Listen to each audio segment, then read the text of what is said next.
नमस्कार आप सबको। मैं मीनू आप सबका स्वागत करती हूँ मेरे आज डिवाइन चैनल में। ईश्वर के सच्चे नियम क्या है, मैं आज ये टॉपिक आपके सामने लेके आई हूँ। दूसरा टॉपिक है समर्पण का भाव। वहां पे एक कहानी सुनाऊंगी मैं आपको। तो जो ईश्वर ने जब ये दुनिया बनाई थी भगवान ने, और उस समय जो नियम लागू हुए थे, जैसे जैसे ये दुनिया चेंज होती गई, हम लोग बंदर से इंसान बने, इंसान मतलब कि आदिमानव बने, आदिमानव से बनते बनते हम आज ये इस तरह के इंसान बने, क्योंकि आदिमानव के शरीर में तो बाल ज़्यादा होते थे। मतलब ये समझिए कि हम लोग जैसे जैसे चेंज होते गए, हम लोगों ने अपनी सुविधा के अनुसार भगवान के नियमों को भी हम लोग बदलते गए। तो ये समझिए आपके 10 बच्चे हैं, एग्जाम्पल है ये। 10 बच्चे बैठे हैं एक घेरे में और वो कानाफूसी करते हैं। कानाफूसी का एक खेल होता है ना, आप लोगों ने भी खेला होगा, हम लोग जब छोटे थे, और अब भी हम लोग खेलते हैं। हम लोग तो नहीं, बट छोटे बच्चे तो खेलते ही। अब भी आपके घर में भी छोटे बच्चे होंगे, या स्कूल में भी अब लोग बच्चे खेलते होंगे कि भाई एक घेरा बना लेते हैं। जो पहला बच्चा है वो दूसरे बच्चे के कान में कोई शब्द या कोई गाना वगैरह बोलता है, और दूसरा तीसरे के में, तीसरा चौथे के में, बोलते बोलते 10 के 10 बच्चों में वो ट्रांसफ़र होता जाता है। तो वो जब तक पहले तक वापस आता है ना घूम के, तो वो गाना या वो वर्ड बिल्कुल ही चेंज हो जाता है, उसका मतलब भी चेंज हो जाता है, वो वर्ड भी चेंज हो जाते हैं। तो इस तरह क्या होता है कि वो बिल्कुल ही चीज़ चेंज होगी। तो इसी तरह भगवान के नियम भी हैं कि वो बनाए कुछ थे और वो यहाँ तक पहुँचते पहुँचते कुछ और हो गए। आगे दुनिया में जाएंगे फिर और चेंज होंगे। कुछ नियमों का कुछ आंशिक रूप बचा है अभी भी। तो यही है कि हम जब भी हमसे कोई ऐसी कोई बड़ी गलती हो जाए, देखिए जानबूझकर गलती करेंगे और उसके बाद हम ये कहें भगवान हमें माफ़ कर दे, तो वो तो एक कर्मा बन गया, वो तो हमें झेलना ही पड़ता है। हम कर्ता भाव से वैसे तो कहते हैं मुक्त हो जाइए, कि करने वाला मैं नहीं, करने वाला भगवान है। ये सच्चाई है, करने वाला भगवान है, पर उसमें फिर से ये आ गया मैं करने वाला, मैंने किया। ये तो हम बोलते ही हैं, हम कभी ये तो नहीं कहते ना भगवान ने किया। तो समर्पण का भाव क्या है? समर्पण का भाव ये है कि गलत तो देखिए हमें करना नहीं, कोशिश ज्यादा से ज्यादा होनी चाहिए, पर समर्पण का भाव ये है कि अच्छा करा या बुरा किया, या बुरा गलती से हो गया, तो सब कुछ उस ईश्वर को, उस परमात्मा को समर्पित कर दिया और मैं मुक्त हो गया। मतलब कि ये है समर्पण का भाव, कि मैं कर्म कर रहा हूँ, अब वो कर्म मुझसे, अच्छी बात है गलत ना हो, और अगर सही भी हुआ तो भी वो भगवान ने करवाया, थोड़ा बहुत गलत हुआ तो भी भगवान ने करवाया। पर गलत ऐसा भी गलत ना हो कि किसी का पैसा खा के उसके बाद कहीं ये भगवान ने करवाया। हमने पैसा खा तो लिया, चोरी तो हमने कर ली, और ये कह दे ये भगवान ने करवाई, ये भी गलत है ना। इसको समर्पण का भाव मत समझिएगा, या इसको ईश्वर के नियम मत समझिएगा। जब भी कुछ गलत हो जाए, परमात्मा से माफ़ी मांगिए और कोशिश कीजिए कि जीवन में आगे वो गलती फिर से ना हो।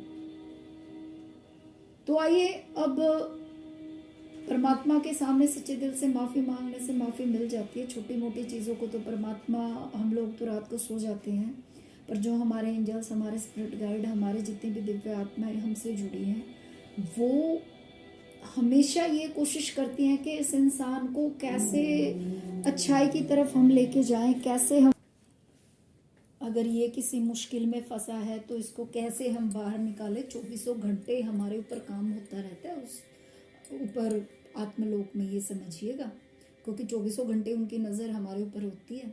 कई बार क्या होता है, किसी का कोई एक्सीडेंट होना हो या किसी को बहुत ज़्यादा नुकसान होना हो, तो कई बार क्या होता है सपने में वो चीज़ हो जाती है, चोट लगना या कुछ हो, रियल में हम असलियत में उस चीज़ से बच जाते हैं। तो ये क्या होता है, हमारी किस्मत में होना, और वो मतलब कि शरीर के साथ ना हो के सिर्फ सपने में आत्मा के साथ वो चीज़ कर दिया जाता है और वो कर्म कट जाता है।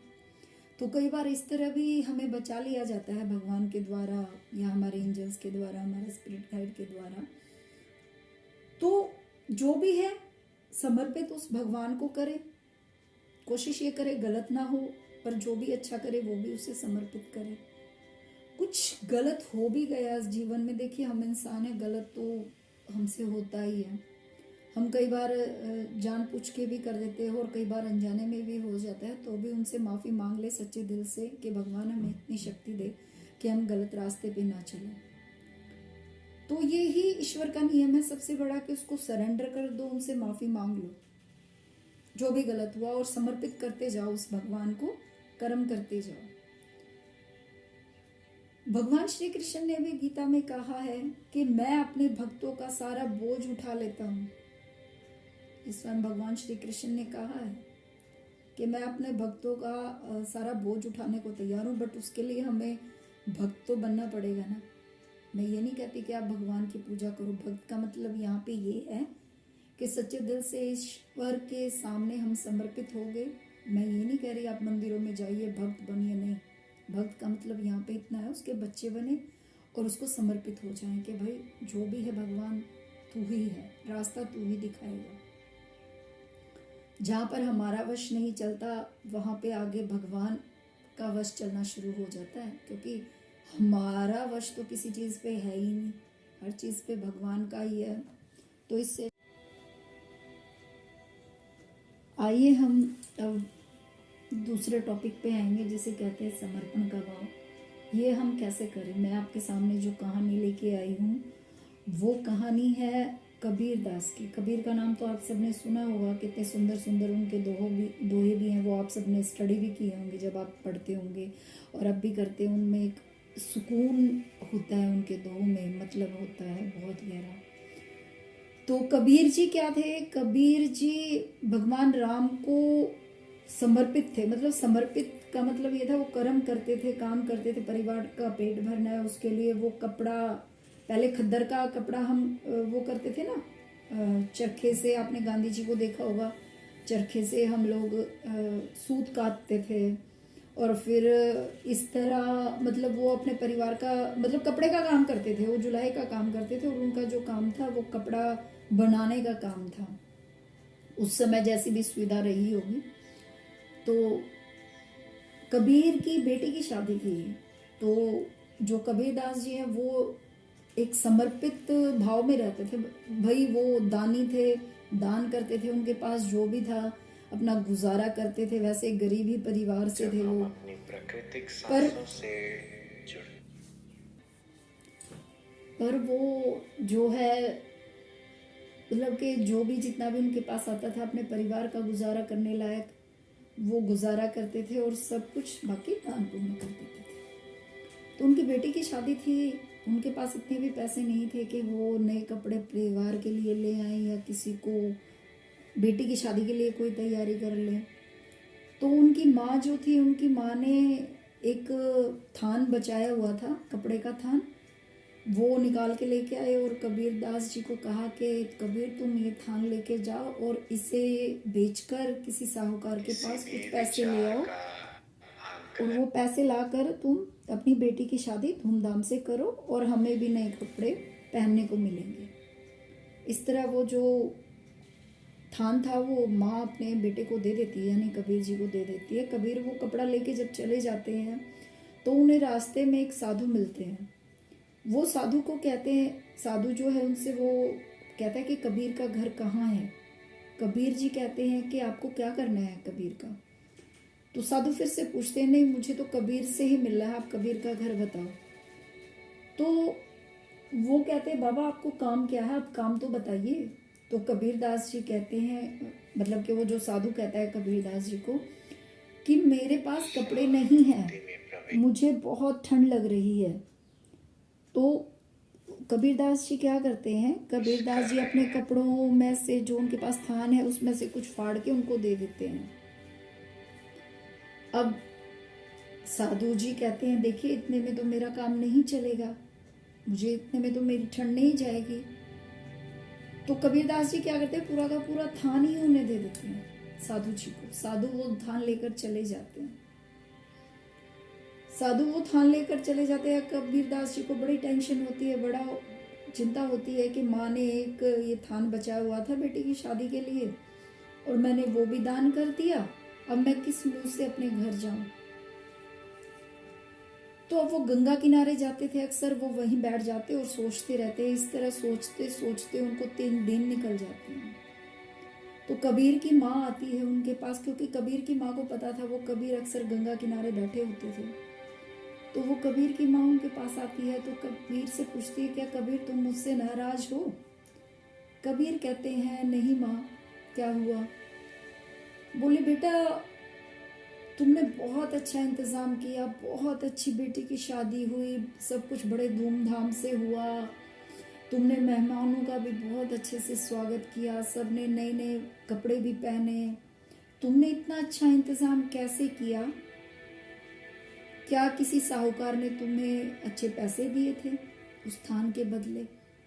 तुमने जब मुझे जवाब नहीं दिया तो मैंने तुमसे एक ही सवाल किया, क्या तुमने किसी साहूकार से कर्जा तो नहीं लिया है? और तुम इसी बात से नाराज होकर वापस आ गए, और तब से मैं तुम्हें ढूंढ रही हूँ। मैं जानती थी तुम गंगा किनारे आकर बैठते हो और तुम मुझे यहीं मिलोगे, तो इसीलिए आज सुबह सुबह मैं गंगा किनारे आ गई तुम्हें ढूंढते हुए। तो कबीर ने कहा कि माँ, मैं तो पिछले 3 दिन से यही हूँ, मैं तो घर आया भी नहीं। तो कबीर की माँ कहती है, बेटा ऐसा मत कहो, तुमने तो बहुत अच्छे से सारे प्रबंध किए थे शादी के, तुम कैसे कह रहे हो तुम नहीं थे वहां? तो कबीर की माँ ने उन्हें ये कहा तो कबीर ने फिर से कहा, नहीं माँ, मैं यही हूँ, मैं नहीं गया वहां। मैं तो इसी चिंता में बैठा था कि मैं शादी का प्रबंध कहाँ से करूं। आपने जो थान मुझे दिया था वो भी मैंने एक साधु बाबा को दे दिया, मेरे पास कुछ भी नहीं था जो मैं लेके आता और आपको दे पाता, कोई भी पैसा नहीं था मेरे पास। तो माँ ने कहा कि बेटा तू ये मुझे वैसे ही बोल रहा है ना कि तू मुझसे नाराज है, मैंने तुझे ये कहा कि तूने किसी साधु से कर्जा तो नहीं लिया। माँ को अब भी ऐसा ही लगता था कि उनका बेटा जो है वो इसलिए कह रहा है कि ये बात है कि वो अब भी उनसे नाराज है, क्योंकि उनका बेटा तो पिछले 3 दिन से उनके साथ था। ये कैसे हो सकता है कि भाई बेटा वहां भी है और बेटा यहाँ भी है, दो जगह एक आम इंसान कैसे हो सकता है? पर अब जब कबीरदास जी जोर दे के कहते हैं तो उनकी माँ यही कहती है कि बेटा अगर तू मुझसे नाराज है तो मैंने तुझसे सिर्फ यही कहा कि तूने किसी साहूकार से कर्जा तो नहीं लिया और तू मुझसे नाराज है, तो देख बेटा मुझे ये नहीं कहना चाहिए था। उनकी माँ ने यही शब्द बोले। तो अब कबीरदास जी को समझ आया कि भाई मैं वहां नहीं था, मैं यहाँ था, तो वहां कौन था? कबीरदास जी समझ गए कि जब भगवान को किसी की मदद करनी है वो या तो खुद आते हैं या तो अपने किसी दूत को भेज देते हैं किसी इंसान को। यानी कि कई बार आप लोग भी देखते होंगे ना, कोई मुश्किल हमारे जीवन में आती है तो कोई इंसान हमारे लिए भगवान बन के आ जाता है। आपको क्या लगता है उस इंसान ने मदद की? नहीं, उसके अंदर वो भाव डालने वाले भगवान हैं, हमारे एंजल्स हैं, हमारे स्पिरिट गाइड हैं।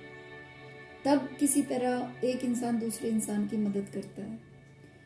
जब ये सब कबीर को विश्वास हो गया तो कबीरदास जी ने एक ही बात कही अपनी माँ को, कबीर ना हम किए ना करे शरीर, ना कर सके शरीर, ना जानो क्या किया कियो कबीर कि हर कियो कबीर कबीर। मतलब कि यहाँ पे जो हर शब्द यूज किया गया है इसका मतलब ये है, ये समझिए कि ना तो मैंने किया ना ही मेरे शरीर ने किया। तो ये जो हर शब्द है ना क्या जानो हर कियो कबीर कबीर, हर शब्द यहाँ पे भगवान के लिए इस्तेमाल हुआ, यानी कि हर मतलब हरि, तो भगवान ने आके किया है ये सब। तो ये है समर्पण का भाव जो कबीर ने किया उस भगवान पे विश्वास करके। भगवान श्री कृष्ण ने भी, मैं पहले बता चुकी हूं कि भगवान श्री कृष्ण भी यही कहते हैं कि योग शेन में जो भाव इंसान के अंदर, मेरे भक्त के अंदर आता है तो योग क्षण से उसका जो भार है वो मैं उठा लेता हूँ। भगवान श्री कृष्ण ने भी यही कहा। तो देखिए, ये होता है समर्पण का भाव। और हम लोग वैसे तो भगवान को समर्पित नहीं होते, पर हाँ, जब कोई मुश्किल आती है जीवन में तो एक ही बात बोलते हैं, भगवान ने ही किया।